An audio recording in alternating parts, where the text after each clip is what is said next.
In the winter of 1956, a young teenager living in the Battersea district of London, England, would discover a silver key on her pillow. The teenager, 15-year-old Shirley Hitchings, was perplexed and asked her father what the key was for. The two would go door to door around the house and would soon discover it didn't work on any door. That night, not thinking too much more of it, the family went to sleep. However, little did they know, this would be the beginning of a frightening and often violent period of 12 years with an evil entity. In today's episode, we will examine the true case that garnered international attention, a case that became to be known as the Battersea Poltergeist. As Shirley Hitchings and the rest of the family went to sleep that night, paranormal activity would begin in the household. Something began banging on the walls, causing extremely loud noises. Even more shocking, the house began shaking. The noises from the home were so loud that the Hitchings neighbors called the police to complain about the noise. Still, after this night, unexplained activity would continue in the home. The banging on the walls and shaking of the home continued for weeks. Soon, a terrifying, scratching noise would consistently be heard in the home. During this time, the exhausted family would call in a variety of professionals to inspect the home for a possible root cause. As expected, nothing was found which could be causing the noise. In time, it was determined that something supernatural must be at play. In particular, it became hypothesized that a poltergeist had invaded the home. The Hitchings would experience many of the classic characteristics of a poltergeist. The entity, whom the family nicknamed Donald, was causing quite a disturbance. In the beginning, it was simply loud house noises, but eventually things escalated. Witnesses reported seeing pots thrown around the room, slippers walking by themselves, and covers flying off the bed. After a short time, Shirley was determined to be the source of the haunting. It should be said this is typical of poltergeist behavior, as poltergeists haunt a person, not a location. Even more so, they often attach themselves to teenage girls. As time progressed, things became more serious with the entity.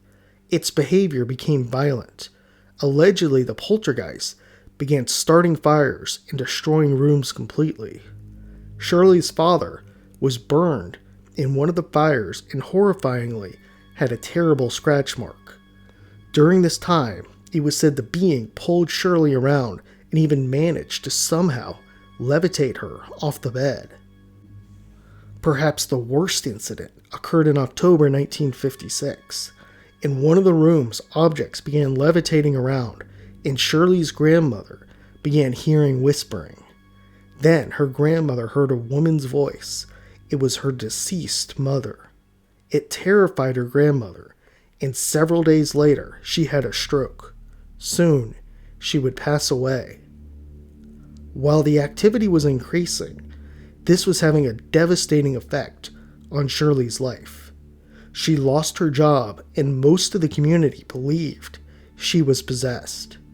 Several exorcisms were performed, yet none could rid the home of the activity. As word spread on the activity, in time, the press began coming out to the home and documenting the story. Many reporters were said to have witnessed the activity in the home. To ensure Shirley wasn't faking the incident, on some occasions Shirley was searched before entering the house to ensure she wasn't faking the strange events. Perhaps the strangest aspect of this poltergeist story has to do with the family actually communicating with the poltergeist, or Donald. At some point, the family is said to have learned to communicate through tapping and using alphabet cards. Soon, even more creepy was that Donald began leaving handwritten notes around the house. Some were instructions on how to dress Shirley. Amazingly, the family received over 3,000 notes over the 12-year period Shirley was haunted. Of all these, 2 topics stand out as both frightening and perplexing. The first concerns Donald's obsession with actor Jeremy Spencer. Donald insisted that Shirley must meet him, and if she did not, the entity stated it would hurt Spencer.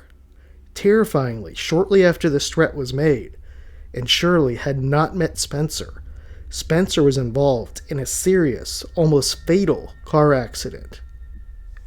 The second interesting thing from the notes Donald provided was the identity of the entity.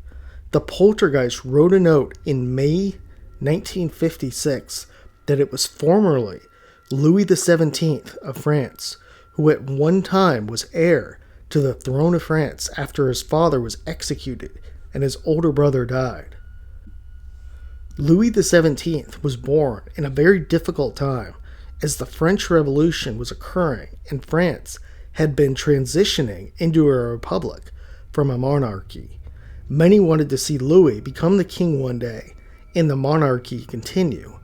However, Louis would live a short life, often being beaten while imprisoned. He would die at the age of 10 from tuberculosis. It should be said the letters from Donald contained facts almost no one could have known.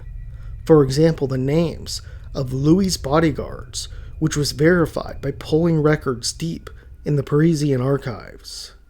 While the poltergeist began attracting attention, an investigation would soon be performed by Harold Chibbett.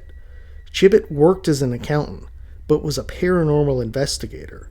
He would spend countless days and nights there, and after a short time would conclude that there was something definitely paranormal occurring. Harold was instrumental in helping the family begin communicating with the spirit. He proposed the letter cards so that Donald could tap out the words. To ensure the communication was real, Chibb would propose locking up the front room and allowing Donald to write his notes in there. Chibb kept the only key, and after some time passed, they would unlock the door and receive the messages from Donald. Still, there was no getting away from the poltergeist. The family would move in the year 1964, about 15 minutes away, but the poltergeist followed. Activity would calm over the years, but didn't fully cease.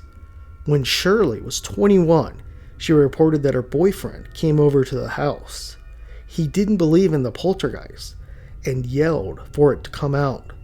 Soon a bowl fell on his head and the young man ran out of the home, horrified. After 12 years, the majority of the activity had stopped. It appeared to stop in 1968, just after Shirley had her son. The poltergeist informed her what her parents were doing back at her home. In 1980, a strange event would happen to Shirley at a craft fair. She was approached by a medium who told her a boy was following her around. The description of the boy matched eerily close to a postcard she had seen of Louis XVII when he was young. Was this a legitimate poltergeist case? Over the years, there have been many who have speculated on this case. Like most supernatural cases, there is always skeptics. At the time, many thought Shirley was a bored teenager who wanted attention. Some skeptics believe Shirley actually wrote all the notes. It's important to point out that professionals who analyzed the notes believed that they were most likely written by Shirley. Still, there is plenty of evidence to support something supernatural occurred. For one, many people witnessed the home shaking and loud noises the first few weeks in 1956. This is definitely not something that Shirley could have faked. In addition, multiple family members, press, and many others witnessed the unexplainable events. It seems unlikely that a 15-year-old girl was able to fool so many over such a long period. By all accounts, Shirley's life was ruined during these years as she was anxious and depressed. In time, she learned to deal with Donald, as did her family. It's still unclear whether the poltergeist was really Louis XVII. Many of the messages were mixed, containing French and English, and also incoherent thoughts sometimes. However, we do know for sure some things. One is that it is almost impossible that a 15-year-old girl or her family would know the individual names of Louis's bodyguards.